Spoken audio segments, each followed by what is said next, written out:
This is Optimal Relationships Daily, episode 975, 10 Things You Should Know About Being in a Relationship with an HSP, Part 2, by Petsinis of HighlySensitiveRefuge.com. Hello, everybody. I am Greg Audino, your host and narrator. So happy to have you today, and thank you for joining me for Part 2 of the post we started yesterday. We'll be finishing up Petsinis' piece about what to expect in a relationship with an HSP. There was a lot of ground covered yesterday, so do check out episode 974 if you haven't done so already. But if you are caught up, so are we. Before I begin here, though, we will be featuring another Vibely answer at the end of the reading, so do stick around for that if you want to learn more about Vibely or hear an update on one of your fellow listeners' values to live by and how they feel they could be doing a better job of it.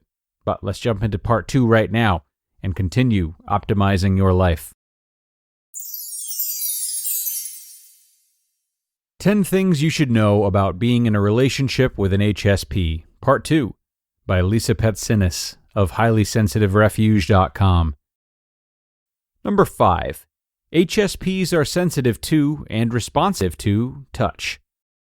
Clothing tags and itchy fabrics may drive them mad. For Valentine's Day, think suede and silk. HSPs want nothing but soft fabrics, and you next to their skin. Their beds can't be too hard or too soft. Just like the princess and the pea, they want what they want, and they know when it's right. After all, they picked you, didn't they? What's critical for HSPs is to find the optimal level of stimulation and responsiveness. My best advice? Slow things down and savor every moment of physical connection. Number 6. HSPs experience physical pain intensely. In the same way that highly sensitive people feel touch, they feel pain. It's magnified. If your partner is in pain, please understand that they're not faking it or trying to get your attention. So the next time they bang their head or gash themselves by accident, remember that to them, it feels like that time you broke your arm. Darn, that hurt. So show your highly sensitive person some mercy and compassion, rather than scorn and dismissiveness in times of need. Number 7. HSPs notice the subtleties others miss. Call them picky, but HSPs may even see more than most people. Whether it's a typo in your resume, a missing button, or spinach in your teeth, they're going to notice, just like they pay attention to the way you bite your lip when you're nervous or smile a certain way when you're amused. And by being aware of these subtleties, they will help you to bring your best self to the world. Highly sensitive people are constantly processing thoughts and information and integrating them into their consciousness.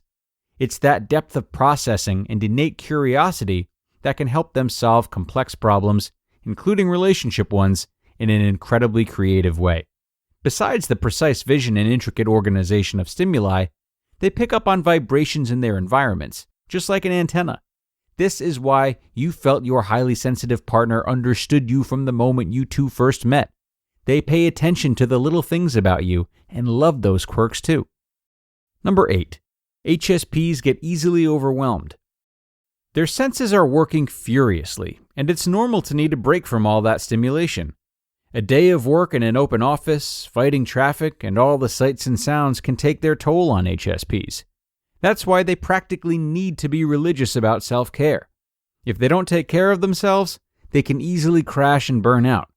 Mindfulness is particularly useful for highly sensitive people, so that they can connect with their bodies in a calm, accepting way, which leads to connecting with you with ease and joy as well. So, if you want your HSP to be at his or her best, encourage them to take time and space to decompress, especially if they're introverted too, because they need longer periods of being with their thoughts than others might require. Number 9. HSPs get their feelings hurt easily.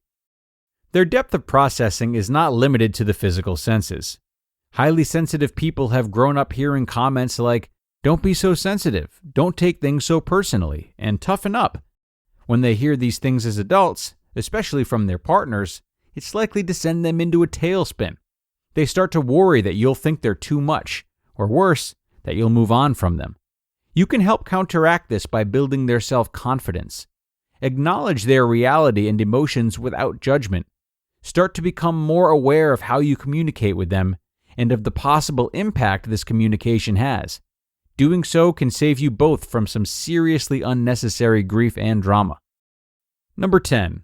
Lastly, HSPs love passionately. They care intensely about the people they love. They crave trust, depth, meaning, and authenticity in those relationships. Highly sensitive people know that their emotions can overwhelm you at times. That said, they absorb your energy. So ground your HSP partner by making them laugh or by taking a gentle walk together in nature. Finally, know that they don't take anything lightly, including commitment. So when they've found their true love, they are not likely to stray. And since you're for keeps, you must know that you can't really change your highly sensitive lover. Quite simply, his or her brain is wired differently. However, as HSPs become more aware of their sensitivities, they can learn to adapt and grow with you. So if you recognize yourself in this description, give yourself some compassion. The heightened beauty you see, hear, touch, sense, and feel brings a richness to your relationships. Even more than this, your unparalleled ability to notice, solve problems, and heal pain makes this world a much better place. If you're lucky enough to love an HSP, embrace them and their needs fully, and reap the benefits too.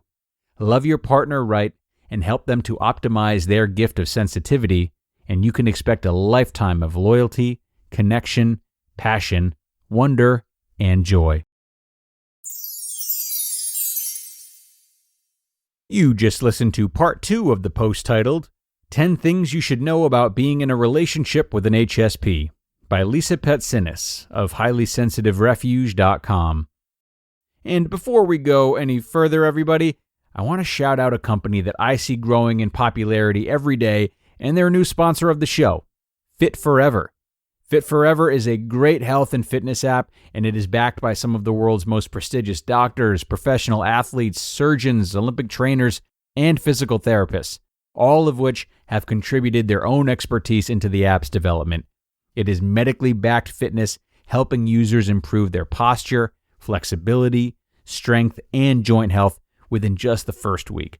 All you have to do is take a quick assessment on the app, and from there you are provided with a personal fitness plan based on your needs and your limitations, which includes daily workouts designed to help improve your body, your mind, and your mood, and these workouts are only 30 minutes daily. Look, guys, we all know that with any change, whether it be in your relationships or in your body, it requires commitment. So, commit to a plan that will completely transform how you look, feel, and live. Sign up today at fitforever.com for your free 1-week trial, and exclusively for our listeners, Fit Forever is offering $10 off their yearly plan. So that's fitforever.com, code ORD at checkout. And this was a great follow-up to yesterday's episode. Thanks a lot to Lisa for this great post and for informing all of us on what to expect should we be in a relationship with an HSP. What I love that Lisa did in this post, though, was in addition to educating us, she offered pointers as to how we could really be involved in the lives of our HSP partners and how we could work with these tendencies to bring out the best in them. The note about self-care was really important. Look between the cracks and guide your HSP partner.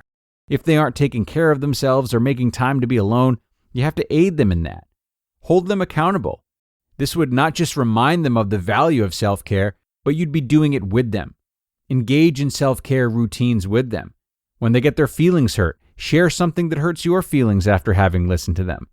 Find these types of ways to relate and really bind your journey together. This is the kind of attentiveness that everyone, not just HSPs, would want in a partner. So, now guys, time for a little Vibely action, shall we? For those who have not yet heard about it, Vibely is our online group, and it provides listeners like yourself a chance to optimize the lives of others, as we like to say, by sharing pieces of your own advice and personal experiences in response to prompts that we provide on the platform. Now, I highly recommend you join in the link via this episode's description if you haven't already, because it really is such a great place to get to know one another as well as how to get to know us hosts. And for those of you who like group chats with your friends, like I do, we even have group chats in there about self-development and health, finance, and a miscellaneous one too for whatever you'd like to talk about. I was just in there the other day talking about golf. But for today's feature, we will be looking at one of our most recent prompts, and that prompt asks you guys to check in on your values. based on what they are and what they mean to you. Is there anything that you're slipping on? That was the focal point, really putting you all under the microscope with this one. And today, I'll be sharing a response from listener Martha Bodwell. Martha says, quote, I'm a procrastinator, and I'm in the process of evolving and continuing to make changes in my life and just get it done. I have anticipation anxiety of the unknown, so I overthink things. I know deep down what is best for me and my well-being, and this is the push to my final decision. End quote. Greg here again. Right there with you, Martha. Procrastination shows up in many forms, whether it be small tasks or, if you're like me sometimes, big life decisions. A nice reminder for all of us that there's only so much we can plan, yet there's only so much time to plan it before indecision and inaction is the choice itself. And on that note, everyone, it is time to wrap up for the day and end this episode.